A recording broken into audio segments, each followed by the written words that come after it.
그때 대만 사람 엘리바스가 대꾸했습니다. 사람이 하나님께 도움이 되겠는가? 아무리 지혜롭다고 해도 하나님께 도움이 되겠는가? 자네가 의롭다는 게 전능하신 분께 어떤 기쁨이 되겠는가? 자네 행위가 흠없다고 해서 그분이 무엇을 얻겠는가?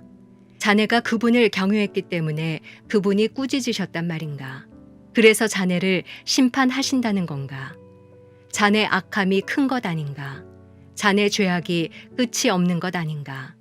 자네는 이유 없이 형제에게 담보를 요구했고 사람들의 옷을 벗겨버렸네.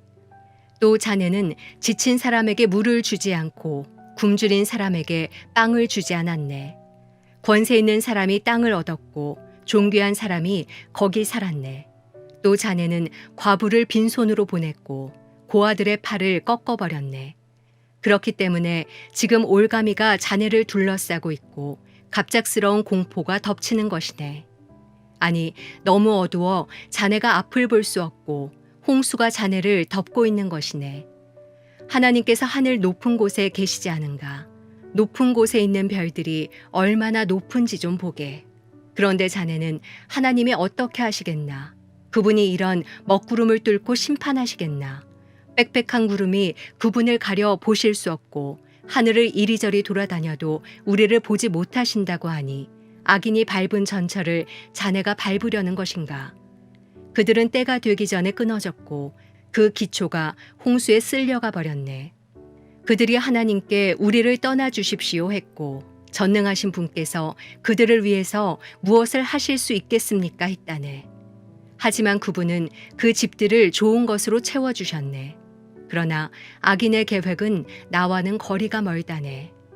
의인들은 보고 즐거워하고 죄 없는 사람은 그들을 보고 웃는다네. 우리가 가진 것은 끊어지지 않았지만 그들의 재물은 불이 삼켜버렸다 할 것이라네. 자네는 그분과 화해하고 마음을 편히 하게. 그러면 자네에게 좋은 일이 올 것이네. 부탁하는데 그분의 입에서 나오는 가르침을 받아들이고 그분의 말씀을 자네 마음에 차곡차곡 쌓아두게. 자네가 전능하신 분께 돌아가고 죄악을 자네 장막에서 치우면 다시 회복될 걸세. 황금을 티끌 위에 버리고 오빌의 금을 시내의 자갈들 위에 버리게. 그리하면 전능하신 분이 자네 보물이 되고 자네에게 귀한 은이 될 것이네.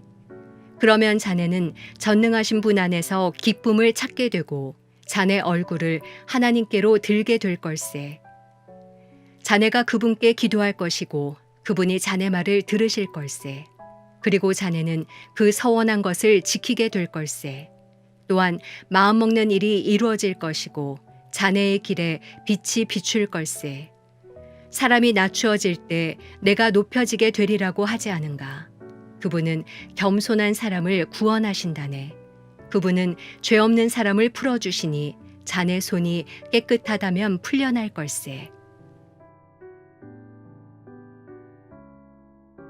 화요일 아침 기도를 시작하겠습니다. 오늘도 우리에게 허락하신 하나님의 놀랍고도 귀한 말씀이 우리를 하나님의 참된 자녀, 백성, 제자의 삶으로 살아갈 수 있도록 도우시며 인도하실 것입니다.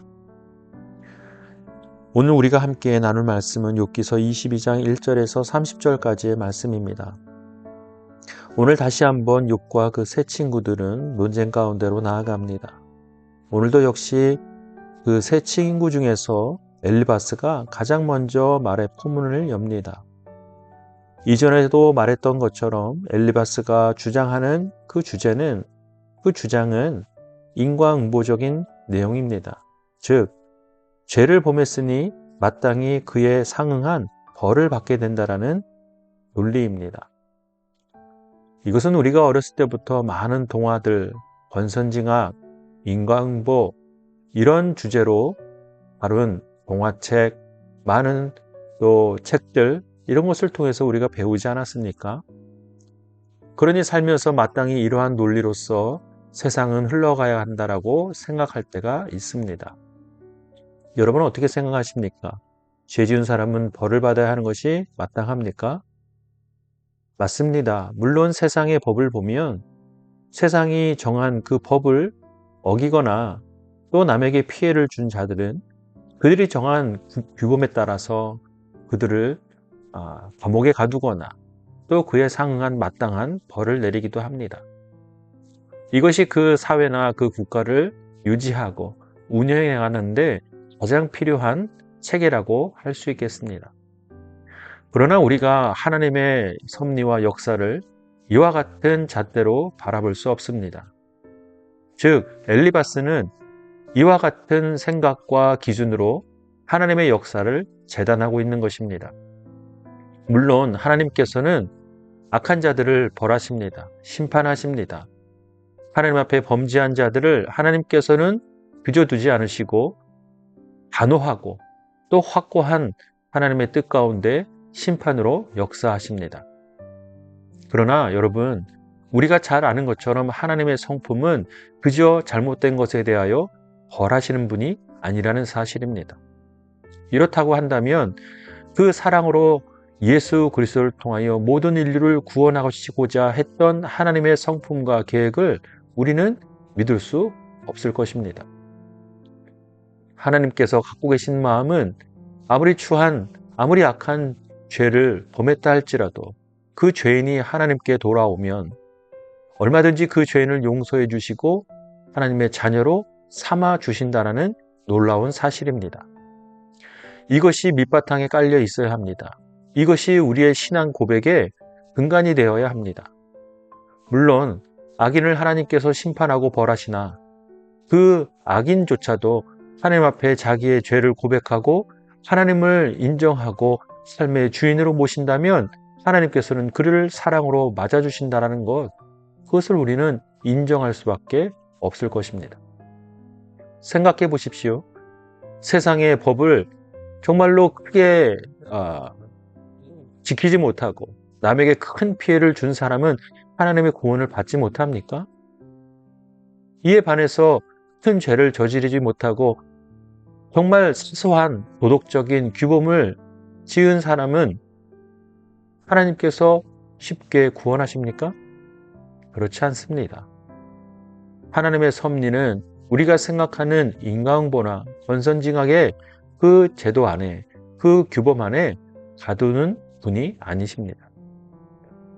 우리가 믿고 고백해야 할 것은 하나님께서는 어떠한 죄인도 예수 그리스도를 통하여 하나님 앞에 나아오면 그를 용서하시고 받아주신다는 사실, 그 사실 하나입니다. 그것을 믿고 사는 삶이 곧 죄인 되었을 때 우리를 하나님의 자녀로 의인으로 거듭나게 하신 하나님의 놀라운 구원이 우리에게 놀라운 은혜로 나타나게 되는 그런 계기가 될 것입니다. 오늘도 하나님께서 우리에게 주신 이 말씀에 믿음으로 반응하며 하루를 살아가기를 원합니다. 하나님께서 저와 여러분을 하나님의 자녀로 부르셨고 또 삼으셨습니다. 우리가 하나님을 떠나 죄인의 삶을 살아갈 때에 예수 그리스도를 통하여 우리를 하나님의 자녀로 부르셨습니다. 여러분, 이것을 믿으십니까? 이것을 믿는다면 그 믿는 믿음으로 오늘 하루를 하나님의 자녀답게 살아가는 저와 여러분이 되기를 바랍니다. 이제 각자 주시는 하나님의 말씀을 개인적으로 묵상하고 오늘 하루를 맡겨드리며 기도하는 시간을 갖도록 하겠습니다.